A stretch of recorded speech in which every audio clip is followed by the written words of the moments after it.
எல்லாரும் திருக்குறளுக்கு பொருள் சொல்றது வேற சொல்லுவாங்க.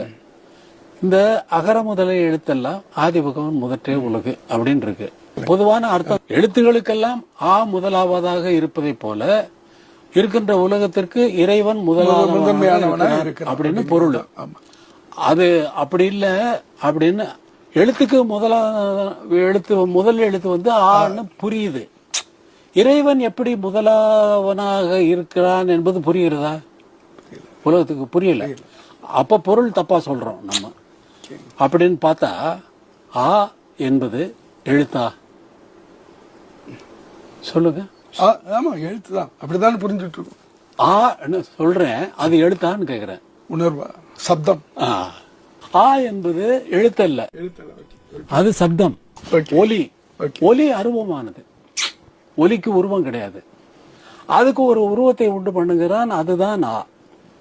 அருவமாக இருந்த ஒலிக்கு, சப்தத்திற்கு எழுந்த உருவமாகிய எழுத்தை போல உருவமாக இருக்கக்கூடிய இந்த உலகத்திற்கு அரூபமாக இருக்கக்கூடிய இறைவன் முதலானவனாக இருக்கிறான் அப்படின்னு பொருள் சொன்னேன். இதை வந்து கவிஞர் முத்துலிங்கத்திட்ட நான் பேசும் பொழுது கேள்வி கேட்டு உங்ககிட்ட கேள்வி கேட்டுட்டு நான் சொல்லிட்டேன்.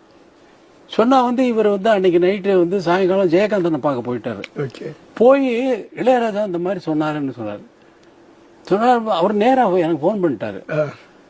போன் வந்தது, எடுத்து ஹலோ நான் ஜேகே பேசுகிறேன்.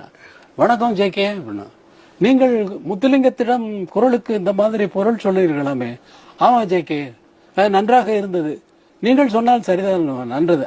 அப்படி அல்ல, இப்படியெல்லாம் பொருள் சொல்வதற்கு அந்த குரல் இடம் கொடுக்கிறது அல்லவா, அதை சொன்னேன். நீங்கள் சொல்லுவது தவறு ஜேகே. என்ன தவறு? ஒருவன் ஒரு பொருளை எப்படி வேண்டுமானாலும் சொல்லலாம். உண்டு என்று சொல்லலாம், இல்லை என்று சொல்லலாம், அது இப்படி இருக்கிறது என்று சொல்லலாம். அது அவனுடைய கருத்து. ஆனால் எழுதியவன் எதை எழுதினான் என்பதை சொல்ல வேண்டும் அல்லவா ஜேகே? நீங்கள் சொன்னால் சரியாகத்தான் இருக்கும் அப்படின்னு சொல்லிட்டு வச்சாரு.